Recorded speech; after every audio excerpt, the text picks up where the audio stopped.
Les études, là aussi menées avec Alain Nadaille, auprès d'habitants, d'associations, montrent que les personnes n'ont bien souvent pas d'avis constitué a priori sur l'éolien, avant qu'un projet n'émerge à côté de chez elles.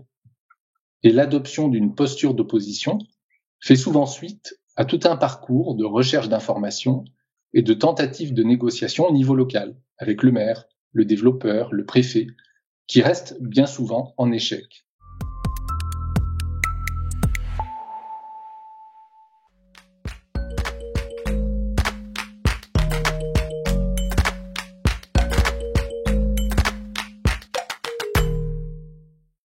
Bonjour Monsieur Labussière. Pour commencer, je vous propose de vous présenter. Je m'appelle Olivier Labussière, je suis chercheur au CNRS, rattaché au laboratoire PACT, qui est un laboratoire de sciences sociales basé à Grenoble. Quel est votre domaine de recherche de prédilection? Donc, je suis géographe et je travaille sur les relations entre énergie, espace et société. Alors, pour quelles raisons, du point de vue de l'acceptabilité sociale, l'éolien peine-t-il autant à s'imposer en France? Alors, en 20 ans, on peut rappeler que 17 gigawatts de capacité éolienne ont été installés en France, ce qui correspond à peu près à 7% de la consommation électrique nationale. Le projet pour les années à venir de programmation pluriannuelle de l'énergie prévoit de porter cette capacité à 34 gigawatts en 2028. Le projet est donc de doubler l'existant éolien dans les 8 années à venir.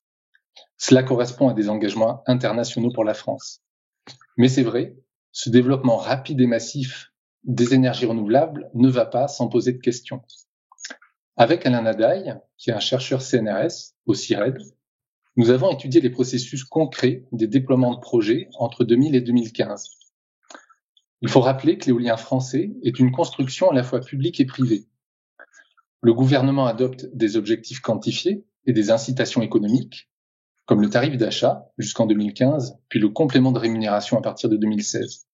Et c'est dans ce cadre qui est destiné à mobiliser des développeurs privés pour atteindre ces objectifs.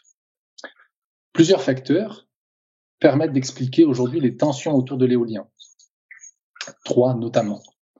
L'éolien français s'est d'abord déployé sous couvert d'intérêt général, la lutte contre le réchauffement climatique, mais sur le mode de l'intéressement financier, ce qui a induit une répartition problématique des impacts et des bénéfices de l'éolien au sein des territoires.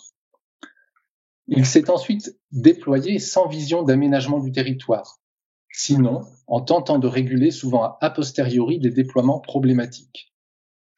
De 2005 à 2013, un outil qui est la ZDE, la zone de développement éolien, a constitué une tentative de processus pour impliquer les collectivités locales et rendre le développement éolien mieux anticipé et concerté. Cet outil a été abandonné à mesure que les régions se sont imposées comme chefs de file de la planification des énergies renouvelables et que les développeurs privés ont demandé à abandonner un zonage perçu comme une procédure contraignante.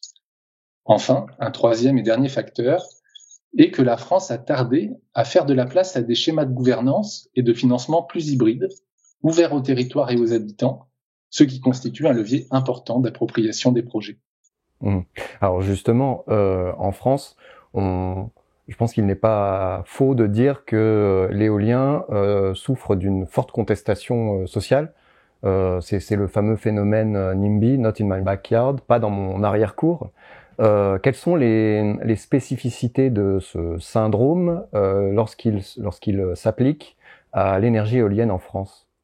Alors le syndrome NIMBY désigne un comportement incivique, c'est-à-dire celui d'une personne qui ne voudrait pas de l'implantation d'une infrastructure, ici éolienne, à proximité de chez elle, alors même qu'elle en reconnaît l'utilité collective. Cette notion, de mon point de vue de chercheur, est problématique pour comprendre les oppositions à l'éolien. Elle est problématique parce qu'elle fait passer les opposants pour des individus égoïstes aux réactions plutôt émotionnelles. Les études, là aussi menées avec Alain Nadaille, auprès d'habitants, d'associations, montrent que les personnes n'ont bien souvent pas d'avis constitué a priori sur l'éolien, avant qu'un projet n'émerge à côté de chez elles. Et l'adoption d'une posture d'opposition fait souvent suite à tout un parcours de recherche d'informations et de tentatives de négociation au niveau local, avec le maire, le développeur, le préfet, qui restent bien souvent en échec. Ici, l'éolien, compris dans son cadrage français, c'est-à-dire resserré au seul portage par un développeur privé, sur le mode de l'intéressement financier, sans outil de projet de territoire, touche ses limites. D'une certaine façon, il ne laisse pas d'autre option à celles et ceux qui veulent questionner la pertinence d'un projet pour la transition que celle d'une opposition radicalisée.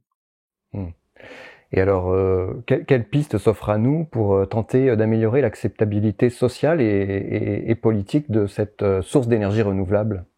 Alors, je crois qu'il est important de desserrer la question de la transition écologique, de la seule alternative entre des choix technologiques. Il faut, d'une certaine façon, que l'énergie redevienne un projet de territoire, avant même l'arrivée des premières installations, quelles qu'elles soient, éoliennes, photovoltaïques ou autres. Parler de projet de territoire, c'est faire référence à des processus collectifs, souvent longs, qui remobilisent des héritages économiques, culturels, paysagers. Et pour ne pas que l'éolien soit insoutenable, qu'il sème autour de lui la zizanie, il est important que les énergies sociales locales soient mobilisées en amont, dans une réflexion plus large sur les besoins et les priorités du territoire, en termes de sobriété, d'économie d'énergie et d'adoption raisonnée des énergies renouvelables. Mais c'est aussi une question qui va au-delà du territoire, au sens où les territoires ne peuvent pas isolément travailler ces transformations. Et il y a tout un travail qu'on appelle en géographie d'interterritorialité, c'est-à-dire le besoin d'apprécier les solidarités, les rivalités potentielles que vont faire émerger ces processus de transition avec les territoires voisins. Et alors vous avez notamment étudié l'acceptabilité sociale de l'éolien dans la région de la Frise du Nord, donc au nord de l'Allemagne, qui est un petit peu la région où cette énergie s'est développée massivement au début des années 2000, sur un modèle assez particulier qui est celui des fermes éoliennes citoyennes. Est-ce qu'on peut envisager en France d'appliquer ce modèle pour permettre un développement accéléré de l'énergie éolienne? Oui, il est intéressant d'ouvrir les options de développement de l'éolien en France. Donc, au-delà du seul portage, encore une fois, par des développeurs privés, pour davantage impliquer les habitants. Ici, et ce qu'a montré le doctorat d'Edith Chezelle, qui est la personne qui a travaillé sur le cas de la Frise du Nord en Allemagne, c'est d'abord que le terme citoyen désigne une forme de gouvernance collective des projets par assemblée d'habitants réunis sous un statut précis, celui de GmbH.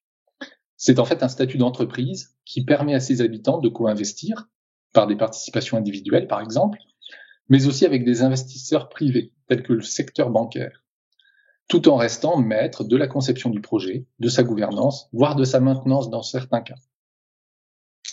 Ce travail a 3 leçons qui peuvent être intéressantes pour la France.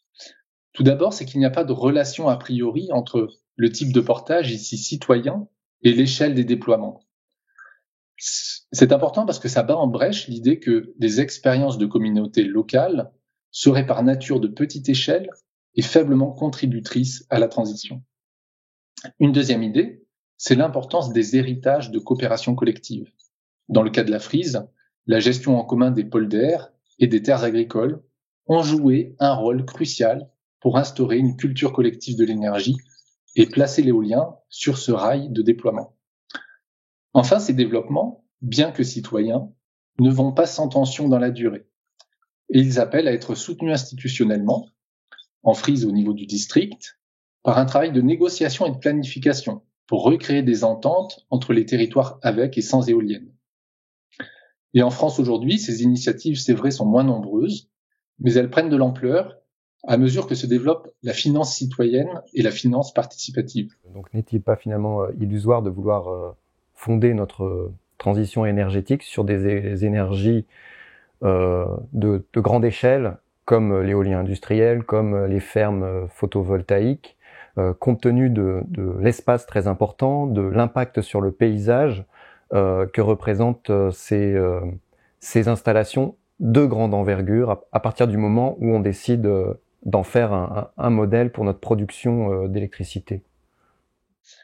Alors c'est vrai qu'il y a des matières à se poser des questions et que le déploiement massif des énergies renouvelables aujourd'hui constitue un miroir pour nos sociétés.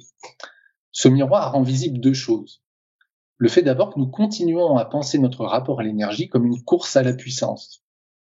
Si les énergies les énergies renouvelables ont pour seule utilité de soutenir la croissance de la demande énergétique, sans engager la diminution du recours aux hydrocarbures et une nécessaire transformation de nos modes de vie, alors leur intérêt reste limité. Ce miroir rend aussi visible le fait que l'énergie ne vient pas de nulle part, qu'elle s'accompagne de mutations. Les déploiements éoliens et photovoltaïques sont importants, visibles, entraînent des recompositions de nos paysages et de nos rapports à la biodiversité, par exemple. La transition n'est pas pour autant déterminée dans ses formes, et au-delà d'immenses centrales éoliennes ou photovoltaïques, il est possible d'imaginer des développements mieux intégrés. Très bien. Merci beaucoup pour ces explications. Merci beaucoup.